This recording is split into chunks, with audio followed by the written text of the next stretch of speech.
예, 우리 좌옆사람과 함께 인사하겠습니다. 감사합니다 라고 인사하겠습니다. 예, 여러분 때문에 감사합니다. 여러분 때문에 무더운 여름 잘 보낼 수 있었습니다. 우리 항상 감사의 마음을 가지면 좋겠습니다. 이 사울의 이야기를 우리가 계속하고 있는데, 사실 이 사울의 이야기가 성경 전체에서 볼 때 참 해석하기 난해한 부분들이 많습니다. 이 사울을 어떻게 우리가 이해할 것인가, 해석할 것인가. 그래서 사울의 이야기는 그 주어진 본문 단락만으로만 보고 해석하기에는 여러 가지 어려움이 있어요. 그래서 그 단락의 전후 맥락들을 많이 살펴봐야 됩니다. 그래서 어떻게 이 일이 시작되었고, 또 사무엘상 전체에서 더 넓게는 사무엘상을 거쳐 열왕기 상하까지 가는 그 열왕기의 이야기까지 쫙 펼쳐놓고 봤을 때 도대체 이 사울이라는 인물이 어떤 메시지를 구석적으로 갖고 있는가 하는 그런 이제 접근을 해야지 우리가 좀 균형 있는 건강한 해석을 해낼 수가 있습니다. 그래서 제가 오늘 이 본문을 보는데, 사실 이 본문만 보면 이 사울에 대해서 해석하기가 굉장히 힘들어요. 이걸 어떻게 적용해야 될지 많이 어렵습니다. 그래서 그 12장과 또 이어지는 13장 이 부분들을 이제 계속해서 같이 보면서 이제 묵상을 하다가 이제 제가 실수를 했습니다. 12장을 본문으로 생각하고 주보팀에다가 보낸 거예요. 그래서 주보에서 12장이 본문으로 나왔는데 여러분의 양해를 다시 한 번 더 구합니다. 우린 지난 시간에 사울을 왕으로 몰아가시는 하나님의 섭리와 또 그것을 거부하는 사울의 모습을 보았습니다. 근데 사울만 그것을 거부한 건 아니었죠. 백성들 중에서도 여전히 사울이 왕으로 세워지는 것을 반대하는 무리들이 있었습니다. 본문에서는 불량배들이다 이렇게 표현을 하고 있어요. 자, 그런데 이제 오늘 본문에서는 이 모든 상황이 이제 완전히 뒤바뀌는 장면이 이제 나옵니다. 사울이 명실상부한 이스라엘의 초대 왕으로 아주 당당히 세워지는 장면이 펼쳐지는데요. 여기에는 한 가지 계기가 되는 사건이 있었습니다. 그것이 바로 오늘 우리가 살펴볼 이스라엘과 암몬과의 전쟁 이야기입니다. 자, 먼저 1절을 보시면 암몬 족속의 왕이 나하스가 이스라엘의 길랏 야베스를 치기 위해 군대를 끌고 와서 그 성읍을 포진했다. 그렇게 나와 있습니다. 이때 야베스 사람들의 반응을 보면 이렇게 기록하고 있죠. 야베스 모든 사람들이 나하스에게 이르되 우리와 언약하자, 그리하면 우리가 너를 섬기리라, 이렇게 되어 있습니다. 그러니까 이 말은 지금 길앗 야베스 사람들에게 아무런 힘이 없다는 겁니다. 그들은 싸울 생각도 못하고 있습니다. 그냥 그쪽에서 침입해 오니까 야, 어차피 우리는 싸워도 안 돼, 우리가 조약을 맺고 그냥 조용히 지나가게끔 하자, 뭐 조공을 바치든 세금을 바치든 뭐 이렇게 하면서 그냥 이 상황이 좀 잘 지나가게끔 그렇게 우리가 좀 버티자, 이런 생각을 했던 것 같습니다. 자, 그런데 이때 나하스의 반응이 뭐냐면, 그래, 너희들이 우리와 조약을 맺고 그냥 그렇게 조용히 지나가고 싶으냐? 그런데 한 가지 조건이 있어, 그러는 거예요. 그 조건이 뭐냐? 2절 말씀을 보면 내가 너희 오른 눈을 다 빼야 너희와 언약하리라, 이렇게 말합니다. 굉장히 끔찍한 이야기를 하고 있는 거죠. 여러분, 여기서 한쪽 눈을 뺀다는 것은 이런 겁니다. 한쪽 눈이 없는 거예요. 그러니까 그 당시에 가장 중요한 생업이 뭡니까? 이제 농사일이죠. 목축업이나 농사일인데, 이런 목축업이나 농사일은 이제 하게끔 해주는 거죠. 그런데 한쪽 눈이 없으니까 전쟁은 할 수 없도록 만들겠다는 뜻입니다. 그러니까 아주 비참한 모습으로 이들을 전락시켜서 자신들의 종을 삼겠다, 너희들이 여기에 응하면 우리가 평화조약을 맺겠다, 이런 식으로 지금 나하스가 반응을 하는 겁니다. 네. 자, 이 부분을 묵상을 하다가 이제 여러분과 한 가지 좀 짚고 넘어가고 싶은 내용이 있었어요. 오늘 전체 메시지와는 조금 상관은 없는데 그래도 꼭 좀 짚고 넘어가야 될 부분인 것 같아서 간단하게 한번 말씀을 좀 드리자면, 지금 이 길앗 야베스 사람들, 이스라엘 백성들 아닙니까? 이스라엘 백성들 중에 이제 한 부분에 속해 있는 지역인데, 이 사람들은 이러한 어려운 상황 속에 하나님께 도움을 구하지 않고 있고 처음부터 타협할 생각을 하고 있는 거예요. 싸워볼 생각도 하지 않고 어차피 안 될 거니까 이러면서 그냥 타협할 생각부터 가지고 있는 거죠. 맞서 싸울 생각은 꿈에도 없는 겁니다. 자, 그러면 하나님께 부르짖기라도 해야 되는 거 아닙니까? 내가 힘이 없으면 어떡해요? 하나님 앞에 기도하고 간구하고 매달리기라도 해야 되는데 그것도 없는 겁니다. 그것도 없이 그냥 조약을 맺고 조공을 갖다 바치겠다는 거예요. 자, 그럼 여기서 일이 끝났으면 그나마 다행인데 여기서 일이 끝났냐 말이에요. 아니죠. 지금 이 사람들이 요구하는 게 뭡니까? 그래, 너희들의 오른쪽 눈을 다 빼라. 그 성읍에 있는 모든 사람들의 남녀노소 할 것 없이 오른쪽 눈을 다 빼라는 것입니다. 여러분, 우리가 세상을 살면서 비신앙적인 세상의 위협 앞에 쉽게 굴복을 하고 타협하면은요, 나중에 더 큰 올무에 사로잡히게 되는 것입니다. 처음에는 그렇게 내가 타협하고 조용히 지나가면 일이 해결될 것처럼 보이지만 아니라는 거죠. 지금 암몬 사람들은 조용히 일을 해결하려고 하는 이 야베스 주민들에게 더 큰 치욕과 수모를 선사할 계획을 가지고 있는 것입니다. 우리도 그런 함정에 빠질 수 있다는 것이죠.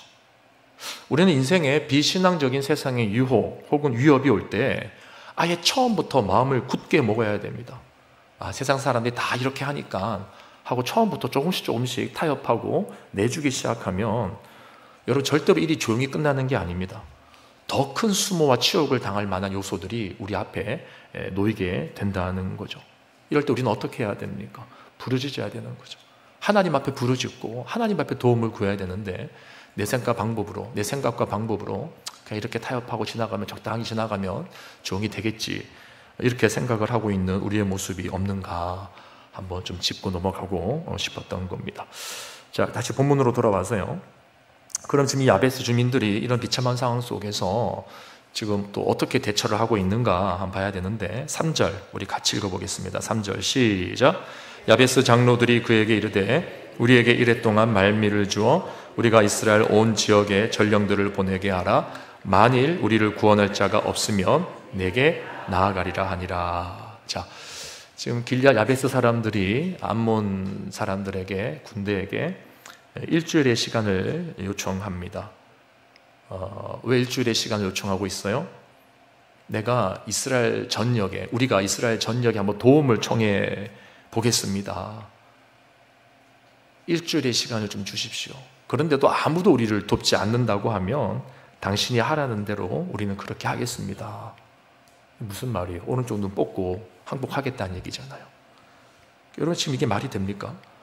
지금 자신들을 치려고 하는 적군 앞에서 자신들을 구원할 사람을 찾아볼 테니까 일주일의 말미를 달라는 거예요. 근데 더 웃긴 건 뭐냐면 나하스가 또 이것을 허락해 주네요. 그래, 한번 찾아봐, 이렇게 하고 있는 겁니다. 이게 지금 의미하는 바가 뭡니까? 지금 암몬 사람들이 볼 때는 이스라엘 안에서 야베스 주민을 도와줄 사람들이 아무도 없다고 판단을 한 겁니다. 그러니까 이스라엘 전체를 아주 우습게 여기고 있는 거죠. 12지파가 절대로 자신들끼리 연합해서 도우러 오지 않을 것이다. 자기들끼리 연합하지 않을 것이다. 그렇게 생각하고 있는 겁니다. 오늘날로 치면 예를 드는 겁니다. 제가 일본에 다른 감정은 없습니다. 일본이 울릉도를 치러 왔다는 말이에요. 근데 우리나라에서 아무런 조치를 취하지 않을 것이라고 일본 사람들이 확신하는 겁니다. 그러니까 그만큼 지금 이스라엘 백성들이 오합지졸이라는 거예요. 암몬 사람들이 봤을 때는 우리가 이 귀퉁이에 있는 야베스를 쳐도 다른 이스라엘 지파 사람들이 손을 못 쓸 거다, 그렇게 생각을 하고 있었던 겁니다. 자, 그런데 이때 어떤 일이 생기냐면 이제 이 소식이 사울의 귀에 들어가게 됩니다. 자, 이제 사울이 등장하네요. 우리 6절, 7절 말씀 같이 한번 읽어보겠습니다. 시작. 사울이 이 말을 들을 때에 하나님의 영에게 크게 감동되매 그의 노가 크게 일어나 한 겨리의 소를 잡아 각을 뜨고 전령들의 손으로 그것을 이스라엘 모든 지역에 두루 보내어 이르되 누구든지 나와서 사울과 사무엘을 따르지 아니하면 그의 소들도 이와 같이 하리라 하였더니 여호와의 두려움이 백성에게 임하매 그들이 한 사람같이 나온지라. 자, 우리 여러분 지난 시간까지 봤던 사울의 모습 기억나십니까? 어떤 모습이었어요? 계속해서 숨고 회피하고 도망치는 그런 모습이었지 않습니까? 근데 이제 오늘 본문에서 오늘 읽었던 6절 7절에 보니까 사울이 완전히 새로운 모습으로 이제 변하는 장면을 보게 되는 거예요. 그 전에 소심하고 나약하게 보였던 모습은 온데간데 없습니다. 자, 그 이유가 뭐라고 나와 있습니까? 6절을 한번 보십시오. 하나님의 영에게 크게 감동이 되었기 때문이에요. 하나님의 영에 크게 감동이 되자 비로소 왕으로서의 모습을 갖추기 시작했다는 겁니다. 그래서 어떻게 하냐면 소 2마리를 잡아서 각을 뜨고 이스라엘 모든 지역에 이제 보냅니다. 각 지파로 이제 각을 뜬 부위들을 보내는 거죠. 오늘날로 치면은 이제 쿠팡을 통해서 아주 특별 배송을 하는 거예요. 특별 배송을 아주 빨리 상하지 않게 딱 보내가지고 거기에다가 이제 이런 메시지를 남깁니다. 누구든지 나와서 이 전쟁에 참여하지 않으면 그들의 소들을 다 이와 같이 토막을 낼 것이다. 위협을 하는 거죠. 결국 이 메시지를 듣고 백성들이 두려워서 반응을 하게 됩니다. 그러니까 여러분 지금 이 사울 안에 왕으로서의 정체성이 점점 이제 일어나기 시작하는 거예요. 근데 여러분 여기서 우리 한 가지 질문이 생겨요. 우리가 얼핏 보면 성령이 임하시며 우리가 이렇게 또 능력을 받고 또 변화가 되는구나. 이렇게 우리가 또 뭐 적용을 할 수도 있겠지만 뭐 틀린 적용은 아닙니다만 우리가 이제 계속 이 전체 문맥을 살펴보는 이 여정에서 봤을 때 한 가지 질문이 생긴단 말입니다. 그 질문이 뭐냐면 사울은 이미 앞에 10장, 사무엘상 10장에서도 동일하게 하나님의 영을 받았다 안 받았다? 받았다라고 돼 있어요. 한번 돌아가셔서 읽어보십시오. 10장에 보면 분명히 하나님의 영이 사울에게 임했다라는 얘기가 나와요. 제 기억이 맞다면 한 2번이 나옵니다. 네. 그리고 확실한 증거들이 보였어요. 사울에게. 어떤 증거입니까? 네가 왕이다라고 하는. 자, 그런데 그때의 사울의 모습은 어땠어요? 여전히 왕의 자리를 회피하는 모습이었죠. 근데 오늘 본문은 어떻습니까? 하나님의 영이 임했는데 완전히 달라지는 거죠. 도대체 이 차이가 어디에서 오는 걸까요, 여러분?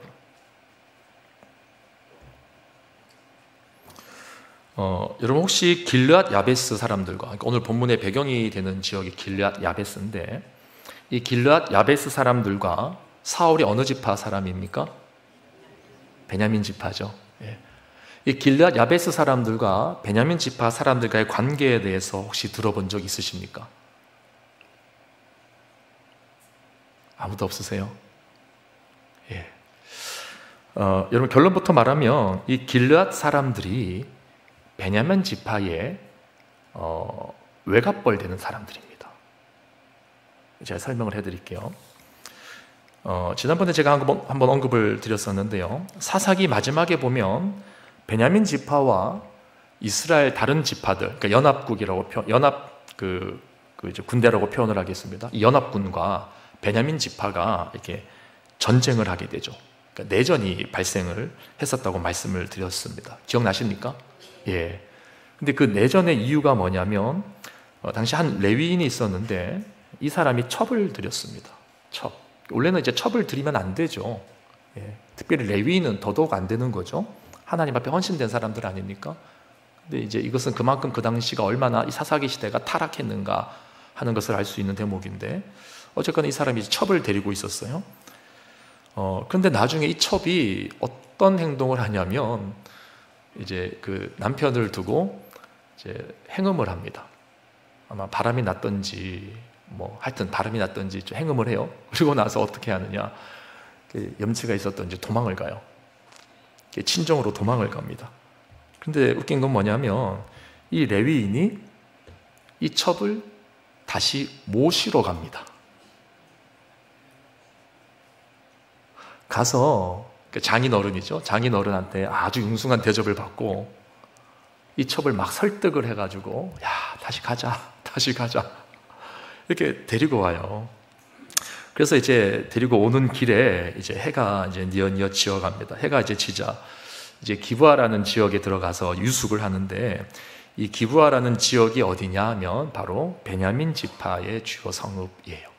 베냐민 지파의 주요 성읍.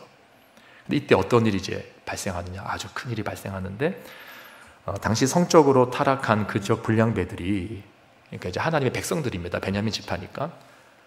근데 이제 성적으로 굉장히 문란했던 것 같아요. 이 사람들이 그 레위인이 유숙하는 집을 찾아가서 문을 막 두드리면서 이 레위인을 끌어내려고 합니다. 그러면서 하는 얘기가 뭐냐면 내가 이 레위인과 관계해야 되겠다. 우리가 레위인과 관계해야 되겠다. 관계한다는 말은 성적으로 이제 성폭행을 하겠다. 이런 뜻이에요, 사실은. 예. 성관계를 가지겠다. 그러니까 이제 동성애 이런 거죠. 이 당시 이 베냐민 지파가 얼마나 타락했는가 하는 것을 알 수가 있는 대목 아닙니까? 얼마나 기가 막혀요? 그런데 더 기가 막힌 일이 발생하죠. 여러분 잘 아시죠? 어떤 일이 발생했는지? 이 레위인을 집으로 데리고 있던 그 집주인이, 그러니까 손님으로 맞아들인 집주인이 나서서 하는 얘기가 뭐냐면 내 딸들이 있고 이 레위인의 첩이 있으니까 이들을 내어주겠다 이렇게 말합니다. 근데 그 사람들이 끝까지 거부해요. 예. 자기들이 이제 동성애를 하겠다는 거죠. 예. 근데 그러다가 결국 이 말이 안 통하니까 레위인이 그냥 문을 착 걸어 잠그는데 어떻게 하냐면 자기 첩을 그냥 던져버립니다. 첩을 그냥 바깥으로 내보내는 겁니다.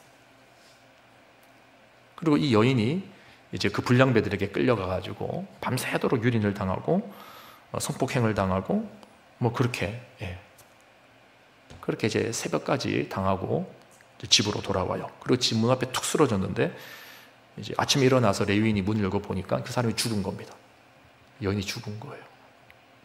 어떻게 하냐면 이 여인의 시체를 나귀에 얹고 이제 집으로 돌아와서 그 첩의 시체를 각 마디를 찍어서 12덩이를 만듭니다. 굉장히 잔인하죠? 왜 만들었을까요? 12지파로 보내버리는 거예요. 12지파로 보내서 이 상황이 지금 어떤 상황인지를 만방에 알리고 있는 겁니다. 그러니까 이게 참 이 사사기 시대가 여러분 아시다시피 사사기의 주제 말씀이 뭐였습니까? 그 땅에 왕이 없으므로 자기 소견에 오른 도로 행하니라. 그러니까 지금 뭐 레위인이나 첩이나 불량배들이나 레위인을 뭐 받아들인 그 집 주인이나 너나 할 거 없이 다 자기의 속에는 옳은 대로 행동하고 판단하고 일을 해결하려고 하는데 뭐 일은 더 커지는 거죠. 해결이 안 되는 거죠. 예, 이게 이제 사사기 시대의 모습이었고 그게 우리의 모습 아닙니까?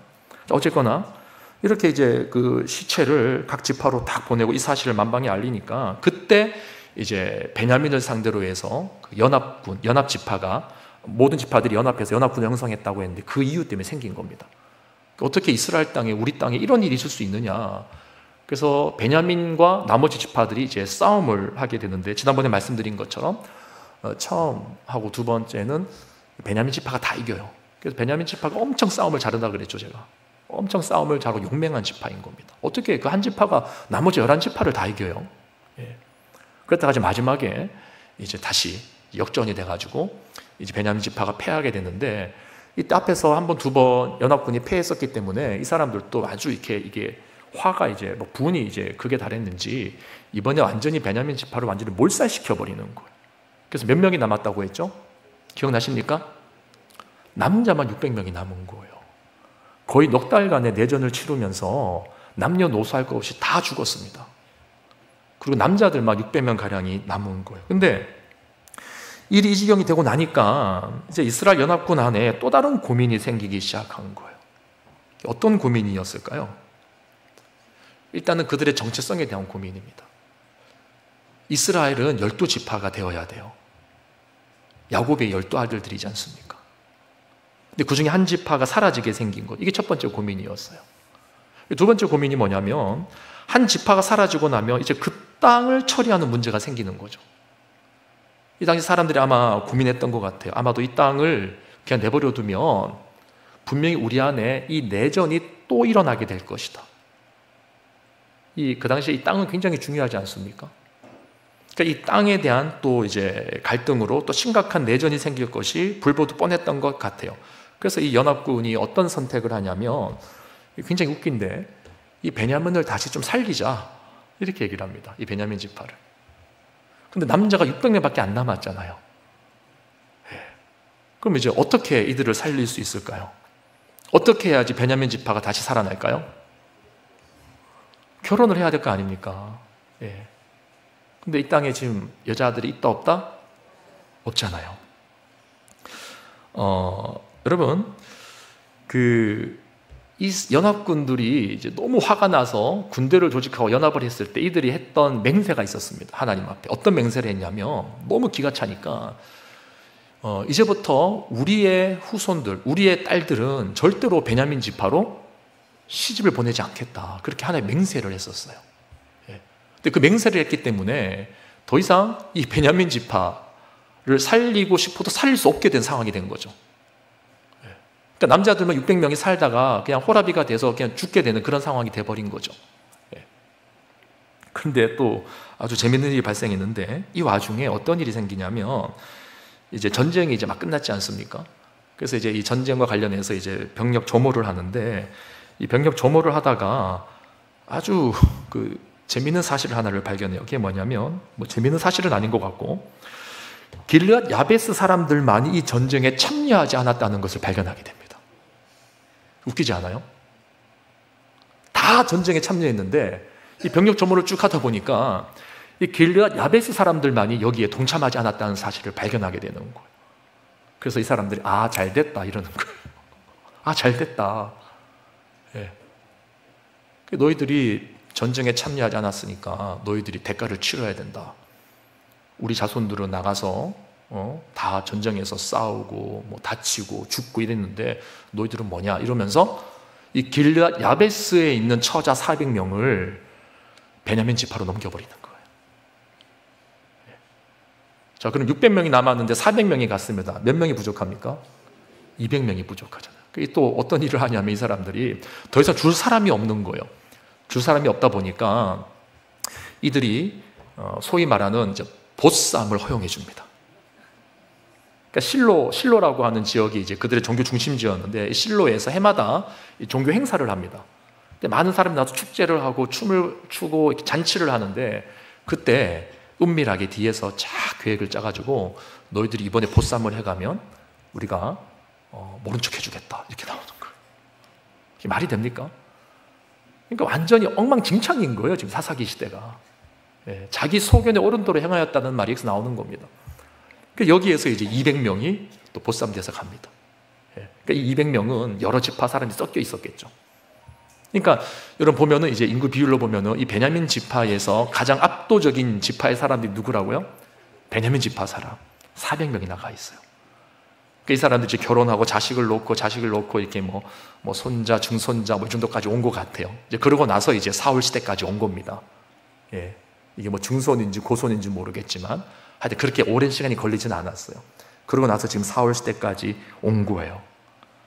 그러니까 여러분 이 베냐민 지파 윗대 할머니들이 대부분 어디에서 출발하느냐? 다 이 길르앗 야베스에서 출발을 하는 겁니다. 우리가 이것을 알고 다시 4절 말씀을 볼게요. 4절에 보면 같이 읽어보겠습니다. 시작.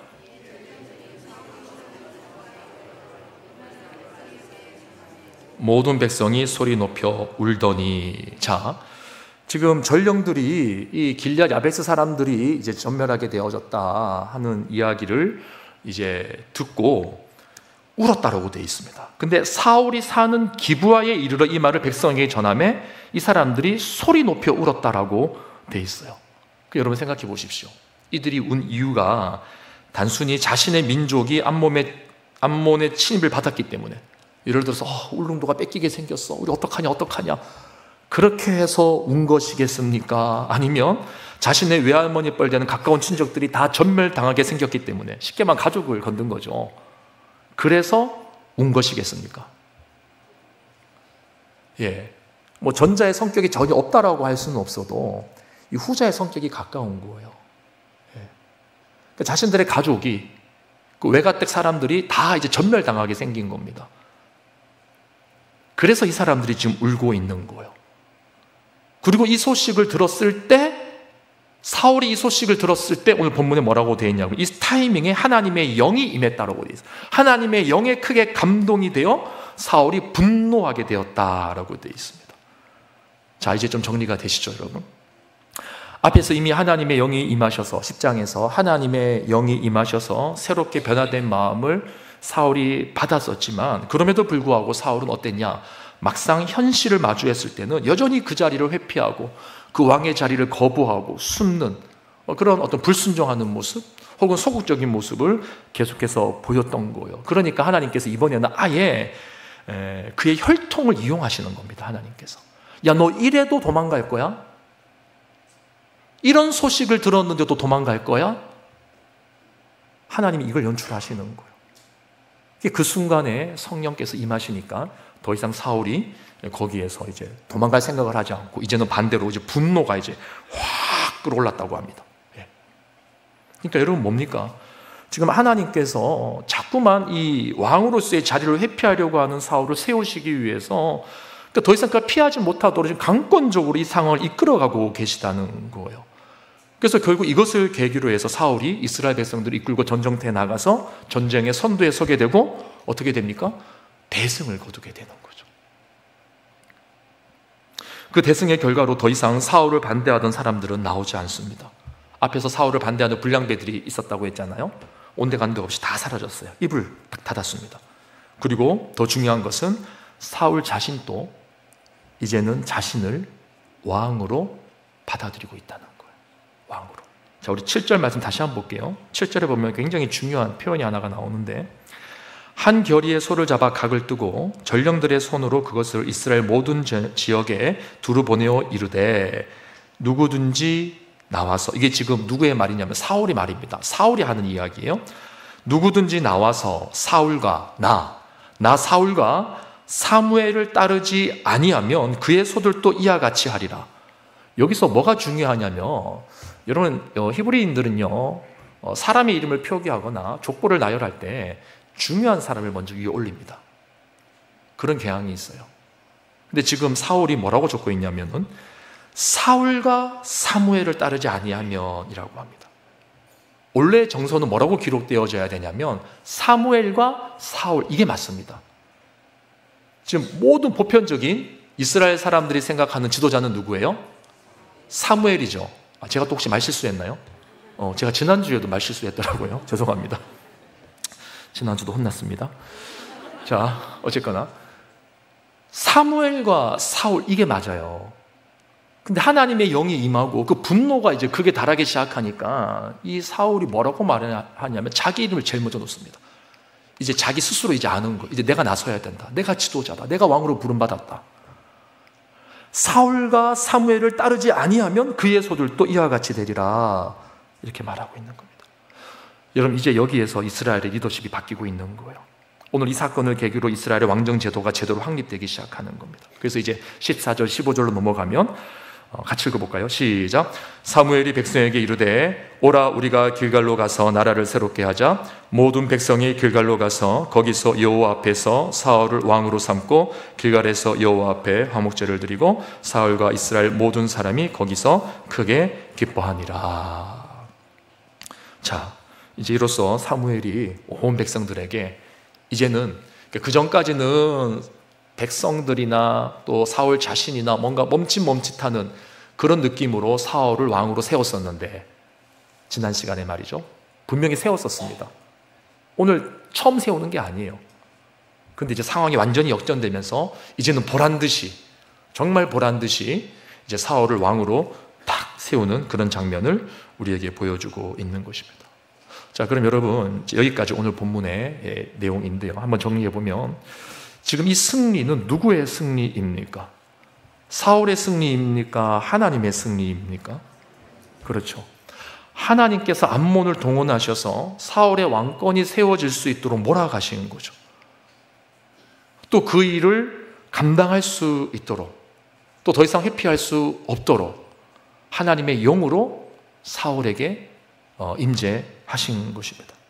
자, 이렇게까지 하시면서 이스라엘로 하여금 승리를 거두게 하시는 이유는 뭘까? 바로 사울의 왕권을 확립하시기 위함이라는 거예요. 우리는 그동안 이스라엘의 잘못된 요구를 통해 이스라엘의 왕이 세워졌다는 것을 보았습니다. 그러나 또 한편으로 본 게 있죠. 무엇을 보았습니까? 이스라엘이 이민족들로 인해 고통당하고 하나님께 부르짖는 모습을 보면서 하나님께서 그들의 수준에 맞게 왕을 세워주셨다 하는 것도 우리가 같이 살펴보았습니다. 여러분, 이 두 가지는 상충되는 것이 아니라고 했죠. 우리의 삶을 보면 이것이 이해가 됩니다. 우리도 이럴 때가 있어요. 우리가 하나님께 요구하는 것이 악한 동기에서 비롯될 때가 있다는 거예요. 그러나 또 한편으로 보면 우리가 하도 때를 쓰니까 하나님께서 우리의 수준에 맞추어서 그 요구를 들어주실 때가 있다는 것입니다. 물론 여기서 주의할 것은 하나님께서 우리의 그 떼쓰는 말을 들어주신다고 해서 그 떼쓰는 행위, 그 떼쓰는 내용 자체가 어떤 죄인 것들까지도 하나님께서 들어주시는 것은 아니라는 거예요. 지금 하나님께서 이스라엘이 왕을 요구했을 때 그 동기가 불순했음에도 불구하고 그것을 들어주신 이유는 왕정 제도 자체가 악한 것은 아니기 때문입니다. 이해가시죠? 이미 수백 년 전에 신명기서에서 모세를 통해서 이 왕정 제도를 먼저 언급하신 분이 누구셨어요? 하나님이셨단 말입니다. 여러분, 때론 하나님께서 우리의 수준에 맞춰서 우리의 동기가 그릇됨에도 불구하고 우리가 원하는 것을 허락하실 때가 있으세요. 예를 들어서 제 아들이 이제 고학년이 돼 가면서 자꾸만 요구하는 게 생겼습니다. 여러분, 아이들이 고학년이 되면 뭘 요구하는지 아십니까? 초등학교 고학년이 되면 제일 먼저 요구하는 게? 왜 이렇게 잘하세요? 혹시 여러분들도 지금 스마트폰에 중독이 돼 계신가요? 근데 주영아, 안 돼. 너 지금 할 때가 아니야. 아빠가 보니까 이게 별로 좋은 게 없어. 좀 더 기다려. 좀 더 크면 사줄게. 좀 기다려. 하는데 이 아이가 여기 전화가 왔지 않습니까? 전화가 사는 얘기가, 아빠, 나 친구가 없어요. 친구들은 다 그걸로 게임하고 그걸로 이야기하는데 내가 할 얘기가 없어요. 여러분, 친구가 없다는 말을 듣고 어느 부모가 그 마음이 안 흔들리겠어요. 근데 그 동기를 사실 알죠. 얘가 진짜로 친구가 없어서 이걸 요구하는 건지, 정말 이 게임을 하고 싶고 뭔가 자꾸 하고 싶은데, 시간을 이제 그걸로 이제 좀 이렇게 때우고 싶은데 이제 아버지가 허락 안 할 걸 뻔히 아니까 이제 친구를 판 거겠어요. 당연히 후자겠죠. 이런 스마트폰 자체가 악한 겁니까? 그거 자체 악한 건 아니에요. 컴퓨터 악한 것 아니에요. 왕정제도 자체가 악한 거 아니에요. 근데 이스라엘 백성들이 하는 이야기가, 제발 우리도 왕이 좀 있었으면 좋겠습니다. 우리 맨날 이렇게 다른 나라에 침입을 받고 이렇게 고통스럽게 사는데 좀 뭔가 우리를 이끌어줄 수 있을 만한 그런 강력한 다른 나라와 같은 왕이 있으면 안 되겠습니까? 그러니까 하나님이 그 동기가 불순함을 알면서도 허용해 주신 거죠. 이해 가시죠, 여러분? 그러니까 이스라엘이 지금 이런 상황이었던 거예요. 하나님이 우리에게 우리의 수준에 맞춰서 우리의 그릇된 동기임에도 불구하고 원하시는 것을 허락하실 때가 있다는 것이죠. 그렇다고 해서 그 허락한 것을 가지고 우리가 그 그릇된 동기를 실현하는 동구로 쭉쭉 뻗어나가는 것을 하나님께서 원하시겠습니까? 그거 원치 않으시죠. 그래서 그때부터 하나님의 잔소리가 들어가기 시작하는 겁니다. 그게 뭐냐? 하나님의 말씀이 계속해서 주어지는 거예요. 선지자들을 통해서. 그러니까 제 아들이 이제 스마트폰 사고 나니까 예상한 대로 이제 점점 이제 시간이 늘어나고 있습니다. 어떤 시간이 늘어나요? 게임하는 시간이 늘어나고 있어요. 여러분, 제발 설교를 들으시고 나가셔가지고 저희 아들한테, 야, 너 게임 많이 한다며, 이런 말 절대로 하지 마세요. 목회자의 가정이 무너지는 아주 빠른 지름길이 그겁니다. 절대로. 여러분, 아는 척도 하지 마세요. 그냥 아들 얼굴을 봐도 아는 척도 하지 마세요, 그냥. 오죽했으면 이런 예까지 들겠어요, 여러분들한테요. 그런데 그 아들이 그걸 갖고 있을 때, 그래, 이제 내가 너 사줬으니까 한번 보자. 네가 어떻게 하는지 보자. 나중에 네가 지나고 나면 내 말이 맞는 줄 알 거야. 한번 당해봐라. 이럴 부모가 어디 있습니까? 발장 딱 끼고. 그때부터 뭐가 들어가는 거예요? 잔소리 들어가는 거죠. 야, 할 거 하고 해라. 1시간만 해라. 잠자기 전에 하지 마라. 아침에 일어나서 이것부터 하고 해라. 너 도대체 언제까지 그거 할 거냐? 너 처음에 했던 말하고 다르지 않느냐?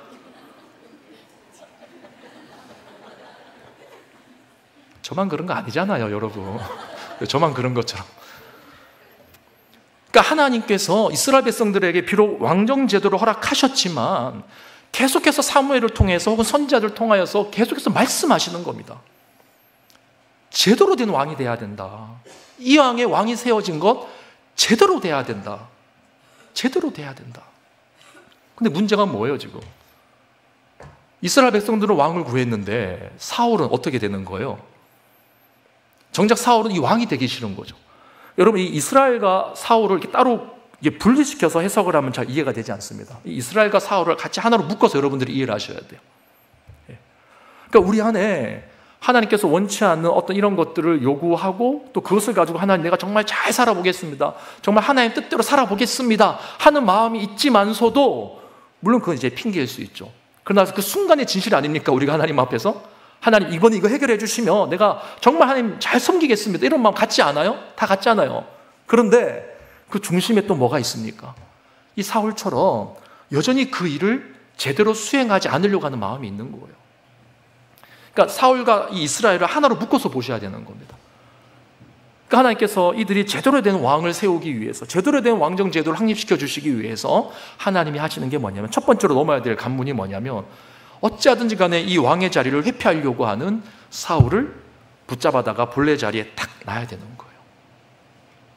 그리고 사울로 하여금 너 왕이야, 너 왕이야 왕, 네가 잘 서야지 이 백성들이 바르게 가는 거야 하면서 이 사울이 왕으로 부름받았다라고 하는 것에 대한 온갖 이제 확신들, 이런 것들을 우리가 9장 10장에서 계속해서 보았고, 그래도 사울이 계속해서 이것을 회피하니까 오늘 본문에서는 이 길앗 야베스를 동원해서라도, 암몬 족속을 동원해서라도 이 사울이 부인할 수 없도록, 더 이상 거부할 수 없도록 그렇게 하나님의 영을 임하게 하시고, 또 그들의 가족관계 이런 것들을 다 생각하게 하면서 이제 분노하게 하시고 왕으로서 설 수 있도록 그 자리로 하나님이 밀어 가시는 겁니다.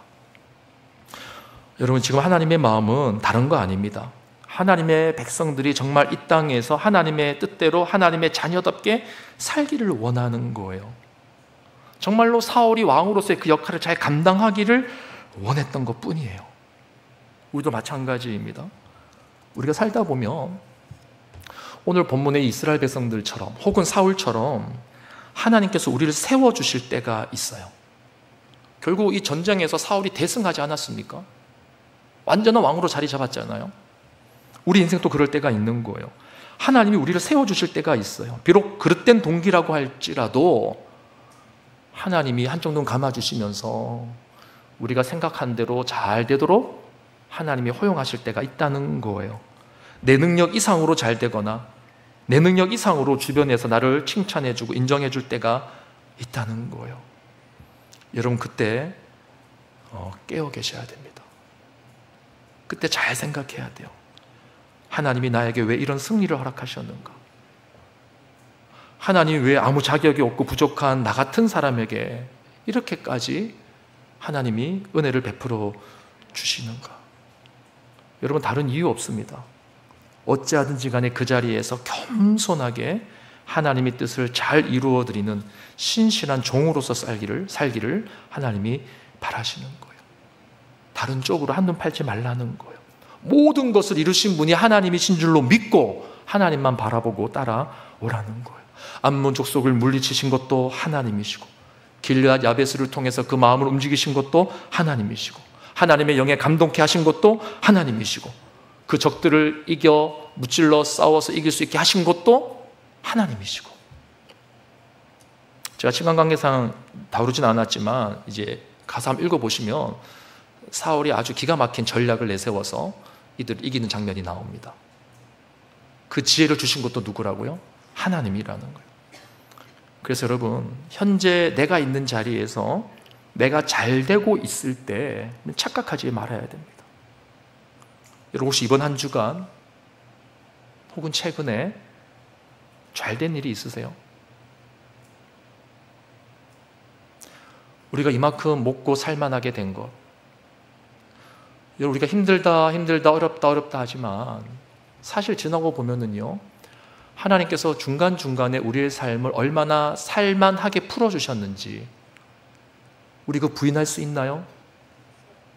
물론 지금 너무 극심한 고난과 어려운 가운데 있는 분들에게 제가 이것을 강요하는 것은 아닙니다. 오해하지 말고 들었으면 좋겠어요. 마음에 상처가 안 됐으면 좋겠어요. 저는 보편적인 이야기를 하는 겁니다. 일반적으로 우리가 살아온 이 시간들을 봤을 때 우리가 이만큼 먹고 살고 또 이만큼 숨구멍이 트이고 또 때로는 이렇게 우리가 자리 잡을 수 있고 또 혹은 이렇게 여기에서 인정받고 또 이렇게 좋은 관계를 맺고 하는 그러한 삶들을 우리가 부인할 수 있냐 말이에요. 우리는 그러한 삶들을 누리기도 했고 또 지나오기도 했습니다. 근데 여러분, 그렇다고 해서 우리가 하나님 앞에서 바로 서 있는 게 아니라는 거예요. 지금 내가 생각하는 일들이 잘 되고 내 환경이 잘 풀렸다고 해서 내 중심이 하나님 앞에서 내 동기가 바른 것이다, 착각하지 말라는 거예요.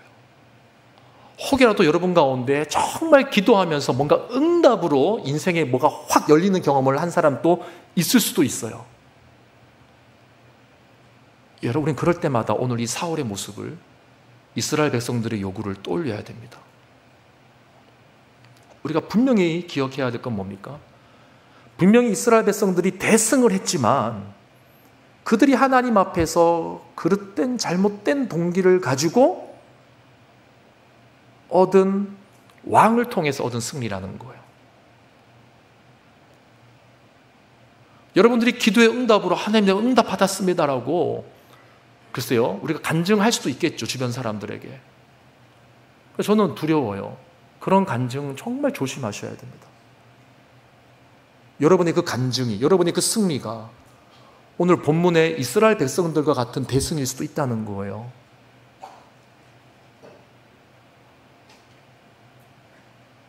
우리가 정말 자녀들이 잘 되기를 원하고, 정말 생업의 현장에서 돈을 펑펑 벌기를 원하고,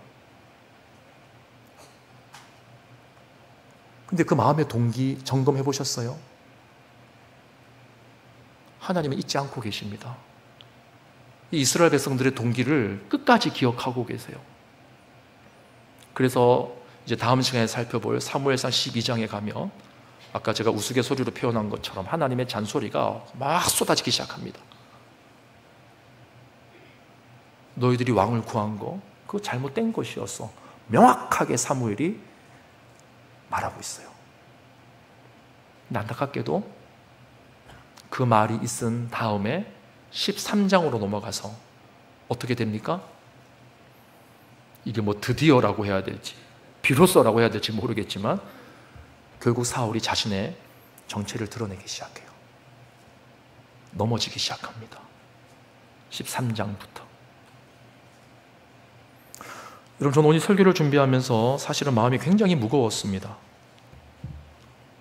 제가 사울의 이 이야기를 묵상하면서 제 안에 있는 사울이 너무 선명하게 보이는 거예요. 제 안에 있는 사울이. 야, 나도 나중에 이렇게 되는 거 아닌가? 여러분, 사울이 처음에는 물론 저희는 이제 설교를 들으면서 회피하는 모습, 불순종하는 모습, 하나님의 섭리를 거스리는 모습이라고 제가 해석을 해드렸지만, 그냥 표면적으로 앞에서 우리가 본 사울의 모습은 어떤 모습이었냐면, 그냥 인간적으로만 보면 겸손한 모습이고 자기 자신을 낮추는 모습이고 또 신중하게 처신하는 그런 모습이었단 말이에요. 여러분, 우리가 처음에 그런 모습을 가졌다고 해서요 마지막까지 잘 가는 거 아닙니다. 섰다고 생각하는 자는 넘어질까 조심하라는 말씀이 있지 않습니까?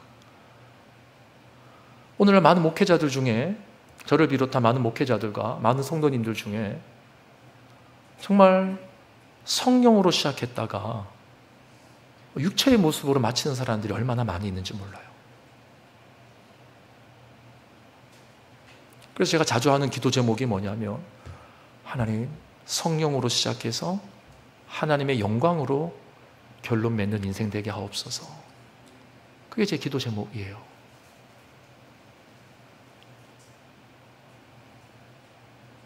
사울에게 성령이 임했잖아요. 물론 이 구약의 성령을 신약의 성령과 좀 비교해서 다르게 접근해야 될 부분들도 있지만 오늘은 뭐 그런 어려운 신학적인 이야기를 하고 싶지는 않고요. 분명히 사울도 하나님의 영에 감동을 받았지만 나중에 비참해지는 모습으로 가는 것을 우리가 보게 될 건데, 그러니까 제가 이 지금 몇 주에 걸쳐서 계속 사울을 묵상하는데 마음이 너무 무거운 거예요. 마음이 너무 무거운 거예요. 여러분, 제가 간절히 부탁을 드립니다. 저를 위해서 기도해 주십시오.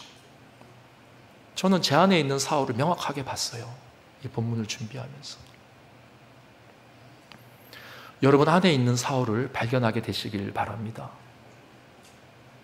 이것을 발견하지 못하면 우리는 눈앞의 대승과 또 우리가 원하는 대로 일이 이루어지는 이 상황들을 맞이하면서 마음이 금방 높아지고 우리의 숨은 동기를 감추고 하나님 앞에서 우리의 자신의 욕구를 감추고 욕심을 감추고 그렇게 겉만 번지르르한 인생으로 신앙생활을 할 수 있다는 거예요.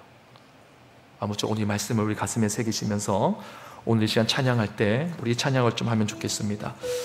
원하고 바라고 기도합니다라는 찬양인데 여기에 보면 이 세상을 살아가는 동안에 나의 힘을 의지할 수 없으니 라는 표현이 있어요. 여러분, 여러분의 힘을 의지하지 마세요. 여러분의 기도 응답을 의지하지 마세요. 여러분의 간증을 의지하지 마세요. 우리 끝까지 하나님 앞에서 우리 자신의 내면의 동기를 점검하면서 우리가 바라볼 분은 오직 예수 그리스도 한 분이십니다. 제가 중요한 이야기 하나 빼먹었네요.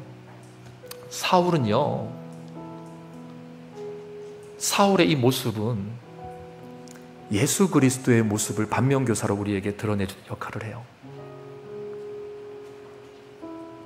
무슨 말이냐면 이 사울의 그릇된 동기를 볼 때 우리 안에 있는 이 그릇된 동기를 생각하게 되면서 우리가 누구를 바라봐야 될 것인가?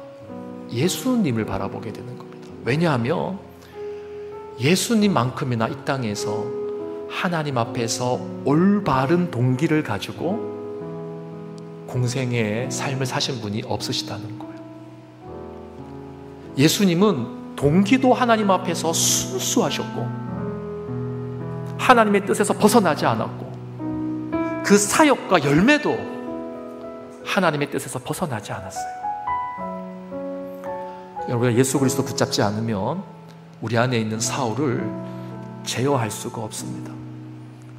여러분, 저를 위해서 기도해 주실 때 이렇게 기도해 주세요. 우리 목사님 안에 있는 사울을 예수님이 잡아주세요. 예수 그리스도가 아니고서는 우리 안에 있는 죄성을 붙잡을 방법이 없습니다. 꺾어낼 방법이 없어요. 여러분 자신을 위해서도 그렇게 기도했으면 좋겠어요. 우리 마음을 담아서 함께 찬양합시다. 이 세상을 살아가는 동안에 나의 힘을 의지할 수 없습니다.